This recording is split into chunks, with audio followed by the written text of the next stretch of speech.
Welcome at Pizza and More. Have you ever heard from a pre-dough, so-called BIGA? Yes, of course, this is as I said already, it's a pre-dough, and this kind of pre-dough is creating an absolute fantastic taste in our crust of the pizza. The BIGA is an Italian version of a pre-dough, and it's very dry, which means we have only half amount of water like we have flour. So the BIGA always have a hydration between 40 and 55-60%. Today we make a BIGA with a percentage of 50%.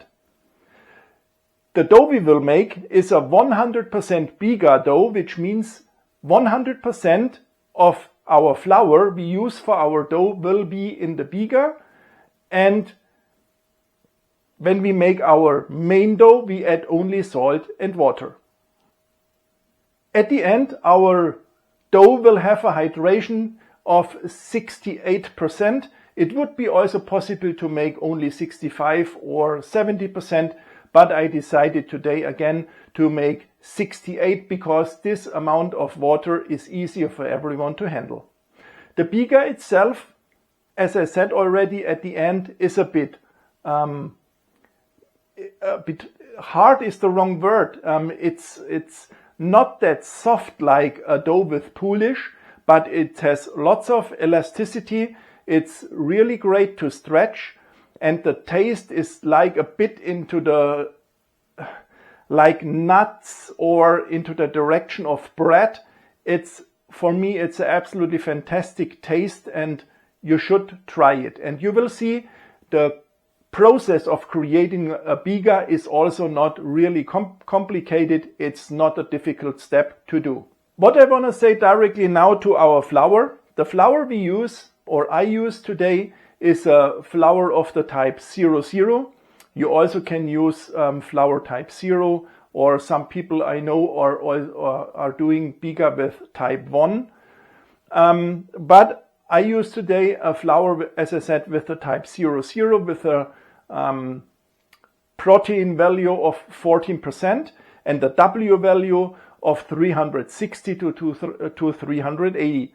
It's absolutely important to use such a strong flour because, as I said, in total we will have a leavening time of 48 hours, and here we need a real strong flour. And now I would say, let's create our BIGA. The ingredients we need for our BIGA, this is 500 grams of the flour type 00, as I already explained. I have here 250 grams of cold water directly out of the tub, and I have here 1 gram of dry yeast. If you want to use fresh yeast, then please use 3 grams. And the procedure to create the BIGA is we take a box or a bowl. I decided to use this box, and I put all the flour into this box. In case you use fresh yeast, then please dissolve the fresh yeast in your water. If you have dry yeast like me, then add the yeast now to the flour, and then we mix it up, so the yeast and the flour, and then we put the flour everywhere here in the box. And then we add our water.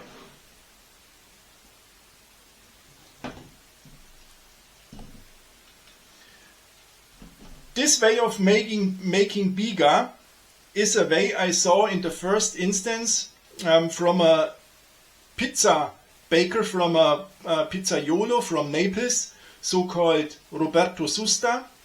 I think he invited this way of making the pre-dough, this BIGA. This is the BIGA no stress, and no stress because we are not kneading this BIGA, we are only mixing it up. And for mixing it, like we do it right now. For this step you can close the lid, by the way, then it will not dust out. But here I use no lid because then you see what I do. I start circulating this box so that the flour and the water gets mixed up. I have to be here really a bit careful because otherwise the whole kitchen will be dirty.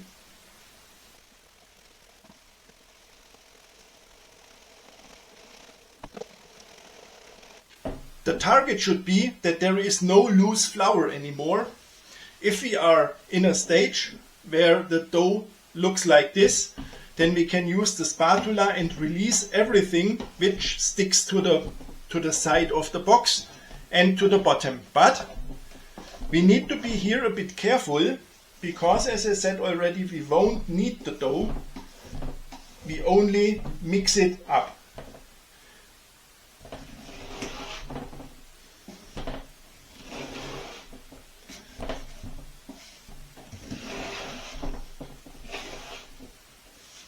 And you can see I go with the spatula under and I only flip the BIGA around.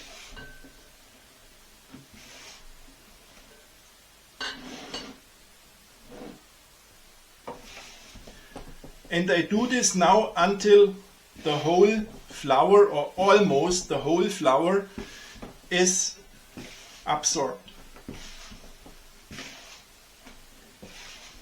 Here it's important not to knead the dough. We have only lots of small pieces, and this is the way how we make our BIGA. No stress.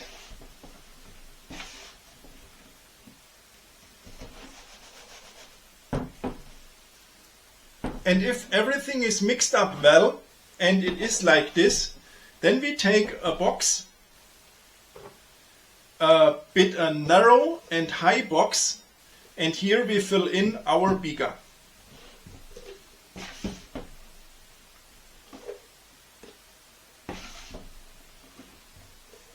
And we don't press the BIGA into the box, we only fill it loose in.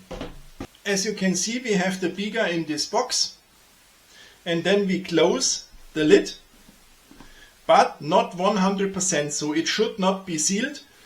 My lid has the possibility to be here a bit open, as you see, and I let this really a little bit open. If you have a box which has not the possibility to let it a bit open, then simply close the lid, not 100%. And then, when the BIGA is in our box, we let the box rest at room temperature for around 1 to 2 hours. And after this time, we take the BIGA, place it in the fridge, and in the fridge we let it for additional 22 hours. In some, the dough will now have a leavening time of 24 hours. 24 hours are over, the BIGA is ready, and we can continue with creating our main dough. What I also want to mention, of course it is possible to create now the BIGA or the main dough only by hand.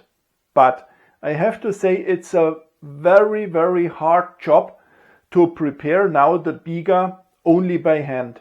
So I would strongly recommend to use a kitchen machine or a dough machine, a spiral mixer or something like this. This is definitely the thing I would recommend. You can do it, as I said, by hand, but then you have to be very strong. It takes time, maybe 1 hour or longer, because the BIGA is very dry, and you have to knead the water into your BIGA, into this strong dough, and this is absolutely hard. To create now our main dough, we need our BIGA, we need 90 grams of very cold water, and I have here 12 grams of fine sea salt. As you can see, I'm able to take out the BIGA in one piece out of the box. And it's not anymore that only small pieces like we had it yesterday when we created it. So it's only one piece. You can now tear this big piece, or you simply let it as it is and put it into the kitchen machine. And now you can see how the dough is in the kitchen machine. We can also directly add our salt. And now we start our mixer at the lowest level. And now we let it run for a few seconds. And now there comes the secret about the water. It's absolutely necessary to add the water only in very, very small portions. Now I add the very first small portion. And now we have to wait until the whole water is taken over from the dough. Otherwise it will not work.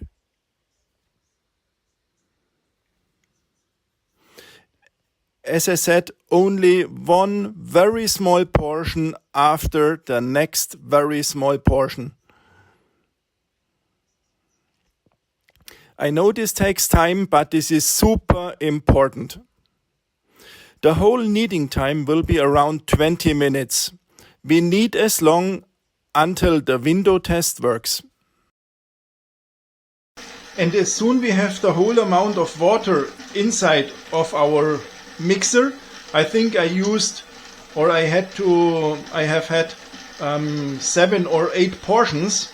But as soon the whole water is in, we can increase the speed of our mixer and continue mixing until we are able to make the window test. During kneading we have always to test or to measure the temperature of the dough. The dough should not be warmer than 25 or 27 degrees, otherwise the gluten structure will break. But normally, as we use the BIGA directly out of the fridge, we had a very cold water. It shouldn't be an issue that the dough gets too warm. However, I think now the dough is ready kneaded and I try to make the window test. For this window test, it's the easiest to cover your hands with water. You can use also olive oil or some flour. So we prevent that the dough doesn't stick to our hands. And then we take out a portion of dough. We make a ball and then we stretch it. And like you can see, I'm able to stretch it very far and it is like a window. So this dough is definitely ready kneaded and I take it now out to my counter. If you have no pizza oven, if you make your pizza in the home, in the kitchen oven, then we need 2 ingredients more. One is honey.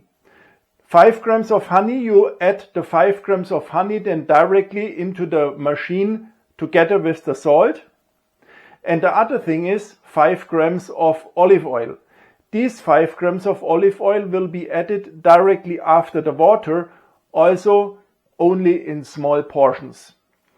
The whole procedure to create a dough by hand, for example, or how we have to bake the pizza in the kitchen oven is shown in this video. In this video I prepared everything without any special tools. If you have your dough now in front of you, we have to shape a nice ball and we have to do several times this so-called stretch and fold, because as soon we do the stretch and fold several times, the dough will stop sticking directly. So I take some olive oil into my hands. I cover the hands with the olive oil and then I put it on top of the dough. And then I go from the left and from the right and I lift the dough. And then I put it back to the counter, I stretch it here and I fold it over. And I do exactly this several times and then you can see how the dough stops sticking and that we get here a nice and strong surface. And this is what our target is. And then we can turn this ball several times. We can pull it to us and through to this pulling also the surface gets stronger and stronger. We don't roll this ball, we only take the fingers and go under and that produces this nice ball. And you already can see here lots of air bubbles which comes from the stretch and fold and through the kneading. If the ball is nice shaped, we take a box and we place our dough in the box. And then when we have our dough in the box, we take the lid of the box and we cover it. We protect our dough from air, otherwise it would get dry. And we let this dough rest now for 1 to 2 hours at room temperature. And then we take it and place it into the fridge for around 12 to 14 hours. And after this we shape our dough balls, so the pizza balls. There would be also the possibility to shape our balls in 30 minutes or in 1 or 2 hours. You can do it how it fits to your time plan. I prefer to do this bulk fermentation for around 12 to 14, 15, 16 hours or so, because for me this is the easiest way to do. My dough had now a bulk fermentation of 14 hours. I'm happy about the result we have so far, and now it's time to shape our pizza balls. Here is now the dough in front of me on the counter, and now we make 3 portions for our pizza balls. If it's for you not that important that each ball has exactly the same size, you can simply divide it by 3 and then create 3 dough balls. I use always a kitchen balance, and I make now 3 dough balls with the weight of around 280 to 290 grams. If the dough sticks too heavily to your hands or to the balance, you can also cover the top of the balance with some olive oil, and you can also put some olive oil into your hands. And now it's time to shape the dough balls. I show you now 3 possibilities we have. The first one is we take the dough and we fold all the dough from the side always to the bottom and push it towards the top. You can see I go with the dough here and then I pull it and then I push it under. If you have here big air bubbles, you can either open them or you let them, it doesn't matter. You also can use these 2 fingers and take the dough ball between your fingers and then always press with the other fingers, with the other hand, the dough between your fingers to the top, and then you can see how strong the surface is here also already built. And then you can close your fingers underneath, press it, and then the dough ball is done and you can place it in your box. The next possibility we have is that we go around the circle and we stretch here and we fold it back to the center, and this we do around the circle, and then automatically on the other side, which is now on the counter, the dough gets stretched and builds that nice surface as well. We do this 1 or 2 times, and then we flip this ball around and you see it started already getting a nice surface. But it's not done now.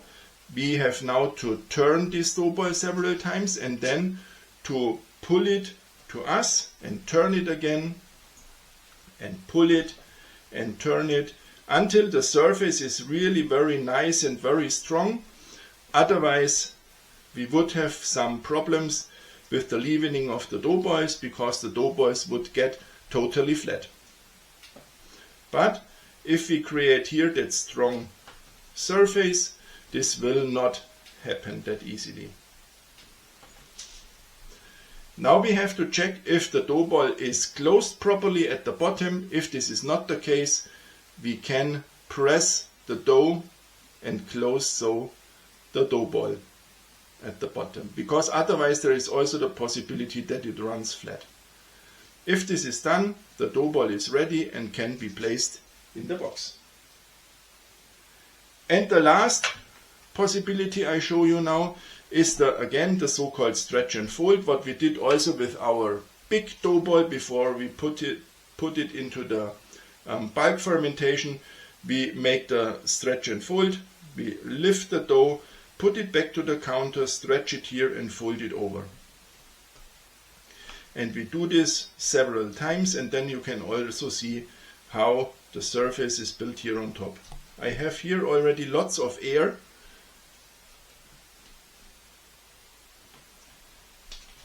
And here we do then exactly the same as with the previous dough ball. We turn the dough and we pull the dough. We turn it and we pull it. And when this is done, we check again, is the dough ball closed? And then the dough ball comes back into the box. And here are the 3 dough balls now in the box. You can see I have not used the whole space which is in the box. This is because if I would place the balls everywhere where we have space, then we have again the possibility that the dough balls runs flat, but we want that they raise into the height. And if they have not that much space to go to the left and to the right or around the circle, then they have to go up and not to the sides. The box is normally shaped for 6 dough balls. And now we have to take again our lid and we have to close our box so that the dough balls are covered from air, otherwise they would get dry. And I put them now directly back into the fridge. In the fridge I think they will stay for around 8 hours, and then 2 to 3 hours before we bake the pizza I take them out of the fridge. Today I think it will have around 25 degrees. So with 25 degrees, 2 to 3 hours are absolutely enough. If it would be colder, so 19 to 20, 22 degrees, then we would have to take them out 4, 5 or 6 hours before baking, so that they have the possibility to come back at room temperature and to raise again a bit more. But this time before baking is absolutely dependent on the temperature we have. The warmer it is, the shorter the time is. And as I said, today I hope it will be around 25 degrees. This was the forecast, which means 2 to 3 hours before baking I take them out of the fridge. If you are using mozzarella, which is in that salty water, then please open the bag, put the mozzarella out, cut the mozzarella into sticks, put the sticks into a sieve and back into the fridge so that they have the possibility, or that the mozzarella has the possibility to lose all its water. Otherwise, there would be a possibility to have then, when we bake the pizza, a soggy pizza. The same counts for mushrooms. If you want to have fresh mushrooms on your pizza, then you also should slice them directly beforehand, so that they are able, and let them then outside at room temperature with not covered, so that they can get a bit dry. If you want to use vegetables on your pizza, like eggplant or zucchini or peppers or something like this, then bake them beforehand, either in the oven or in the pan on the oven with some olive oil. You also can grill them, because if you put the raw vegetables onto a pizza, there would be, or normally in a pizza oven, the time is too short that these vegetables would get cooked. So it's recommended to pre-cook the vegetables. The dough is ready, everything is ready. I prepared already the tomato sauce. The only I did with the tomato sauce is I have here a can of San Marzano tomatoes, which I tiered by hand. And then I added 4 grams of fine sea salt. You also can use 5 grams. I use always between 4 and 5 grams. The fresh basil and the olive oil come on the pizza later. You can put them directly now to the tomato sauce as well if you want. I prepared here fior di latte. This is a kind of mozzarella cheese. I prepared also the fresh grana padano. The olive oil is here, the basil is here, and this here is semolina. And now I think we start directly with the pizza. And here you can see the 3 pizza balls. And to take them out, we have to be very careful. We shouldn't stress the dough, because as soon the dough is stressed, we can't shape a nice pizza. We take here some semolina for shaping, and we add the semolina everywhere where the dough attaches any other dough, and we put some semolina on top of the dough as well. Then we take a spatula, and with the spatula we release the dough everywhere, as I said, where it is attached to any other dough ball, or to whatever, to the side of the box or whatever. And then we take here some semolina on the bottom, and then we go very gently under, and then we lift it out. And then we place it directly in the semolina bed. And then it's important to close the box, because these dough balls will be prepared later. Now for stretching, we flip this dough ball several times in the semolina, and then we take it out, we place it on the counter. Now we have to have a look that the dough ball is still round. If it has here any corner or whatever, then with the fingers very gently we press and we shape a round form. If we see somewhere the dough is sticky, we take some semolina, we put the semolina there, and then the dough stops sticking. For shaping our pizza base, we go only with the fingertips from the center, and we press only from the center towards the crust, which means we press all the air which is in the center towards the crust. We let round about 1 or 1.5 centimeters of crust left over, and don't press the crust. And then we flip it around, and we do exactly the same from the other side. And if you see here a very big air bubbles, then we open them, because otherwise these air bubbles would burn in the oven.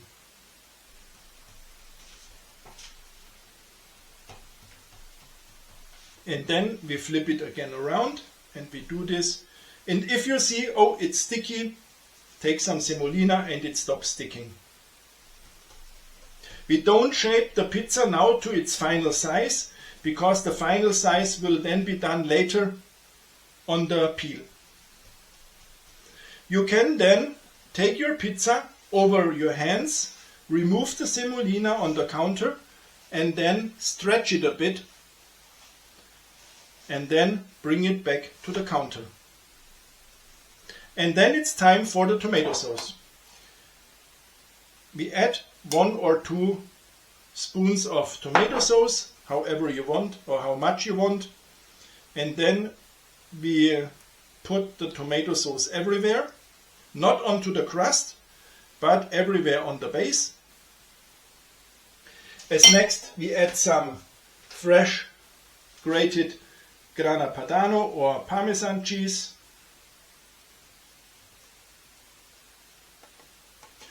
It's not necessary to use it. If you don't like it, then leave it away. As next, some leaves of fresh basil. The fresh basil comes here under the rest of the toppings, because this avoids burning.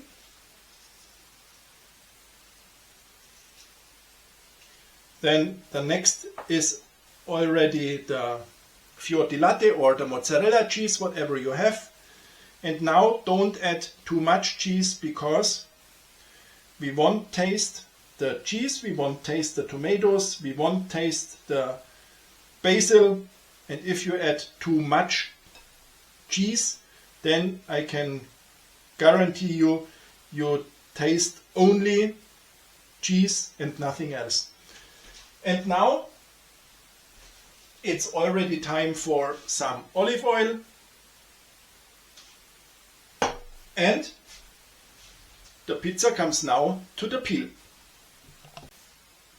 To launch the pizza onto the peel, take some semolina, put it on the peel, and then lift the pizza and go with the peel under. And now, as I said already, it's time to shape the final or to make the final size. Be gently here and then stretch it a bit to the size you want. My peel has 33 centimeters and this is also the size of the pizza I want. A diameter of 33 centimeters. And if you see here now, oh, there are some left or some empty spaces due to the stretching, then it's possible to fill them up. And now let's launch this margherita into the oven.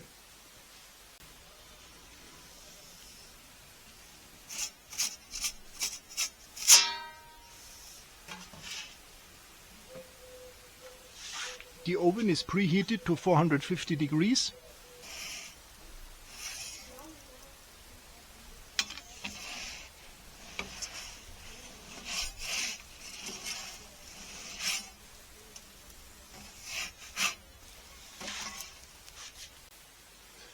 And here comes this super nice and lovely pizza margherita. For the final decoration, we add some additional leaves of fresh basil. Voila, it's done.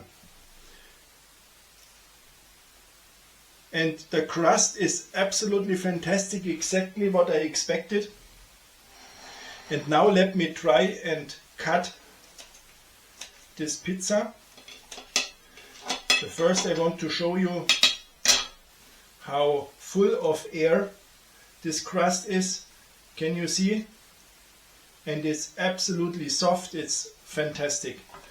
And now I want to taste this pizza as well. It smells fantastic. Amazing. And that's fantastic thing is, there is the taste of tomatoes, there is the taste of cheese, there is the taste of fresh basil. It's really amazing. In the center, which I tried now, there is no, well, not too much dough. So for really see or taste how the BIGA result is, I have to taste now the crust as well. And this crust really tastes exactly like I expected. It's so fantastic. BIGA is really my first choice. I love BIGA, but okay, you need a dough machine. It's better to have a dough machine for creating the BIGA. Otherwise, it's very hard to do it by hand. If you have no dough machine, here is a video where I show how to make a Polish. Polish is also a nice pre-dough. Otherwise, all my other videos are for direct doughs. And now, if you like my videos, it would be fantastic if you subscribe my channel. Then we see us in the next video. Ciao.